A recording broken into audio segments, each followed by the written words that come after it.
योगी सरकार में पीड़ितों को न्याय दिलाने के लिए जनता दर्शन, समाधान दिवस, थाना दिवस के साथ ही कई तरह के कार्यक्रम चलाए जाते हैं ताकि पीड़ितों को अधिकारियों के माध्यम से त्वरित न्याय मिल सके। लेकिन गाजीपुर में अधिकारी अब पीड़ितों को न्याय दिलाने के बजाय उन्हें थप्पड़ मारते नजर आ रहे हैं। और ऐसा ही मामला आज कहीं और नहीं बल्कि जिला अधिकारी के चैम्बर में भू राजस्व अधिकारी के द्वारा पीड़ितों के साथ उस वक्त किया गया जब पीड़ित जिला अधिकारी से न्याय की गुहार लगाने पहुंचे थे और मौके पर जिलाधिकारी के बजाय नोडल अधिकारी के रूप में भू राजस्व अधिकारी बैठे थे और उन्होंने पीड़ितों को जोरदार थप्पड़ देकर चैम्बर से बाहर कर दिया।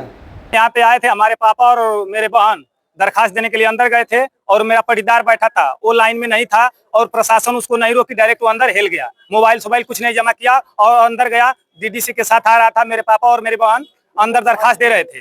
उधर से डीडीसी और मेरा दया पटीदार सीताराम यादव आया और बोला कि डीडीसी से बोला कि यही वीडियो बनाया है। हमने बोला डीडीसी से कि सर हम वीडियो नहीं बनाए, हमारी मोबाइल की जांच किया जाए।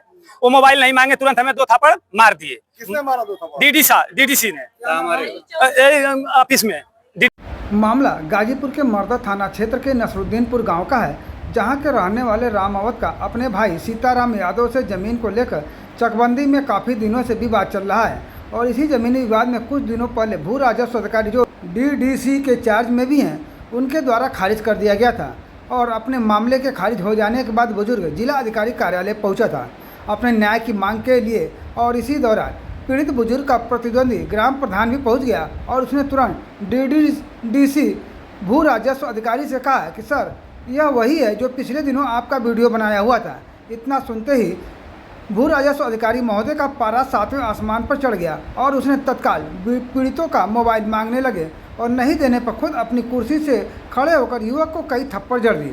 और थप्पड़ जड़ने के बाद ही उनके साथ चलने वाले सुरक्षाकर्मी भी एक्टिव हो गए और उन सभी को खींचकर किनारे ले जाकर पुलिस के हवाले करने की बात कहने लगे। ये था चकबंदी का मैटर था। हम आए थे सर से मिलने कि मेरे पिताजी का पैसे लेकर मत बिगाड़िए सर, जो उचित न्याय है वो आप करिए। तो फिर डीएम साहब क्या मैं आई प्रार्थना पत्र देने, तो डीएम साहब नहीं बैठे थे।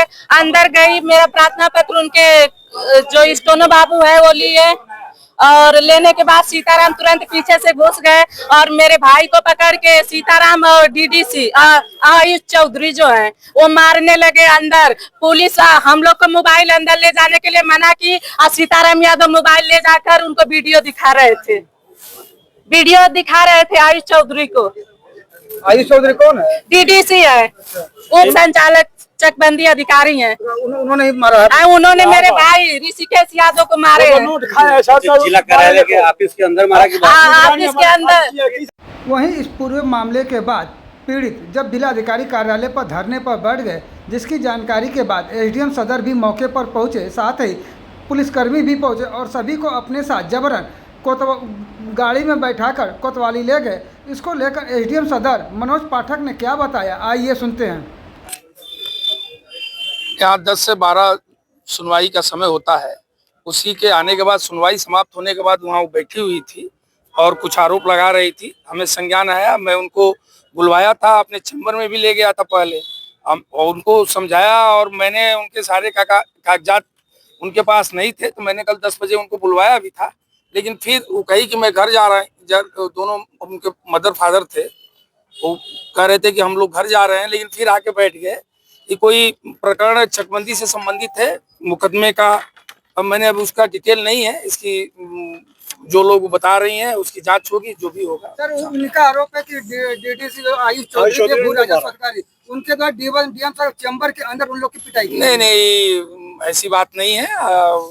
अधिकारी ऐसा क्यों करेंगे किसी अधिकारी के साथ? ये सब निराधार है, उनका कोई मुकदमा चल रहा है। सीताराम नहीं, सीताराम नामक कोई व्यक्ति से उनका विवाद चल रहा है जमीन का, उसी के लेकर दोनों लोगों में कुछ हुआ है। ऐसा पहले भी बता रही थी, सीताराम भी आ गया, मैं दिखा रही थी। तो इस तरह के कोई है मामला। अब इसका डिटेल जानने के बाद ही कुछ कहा जा सकता है। धन्यवाद।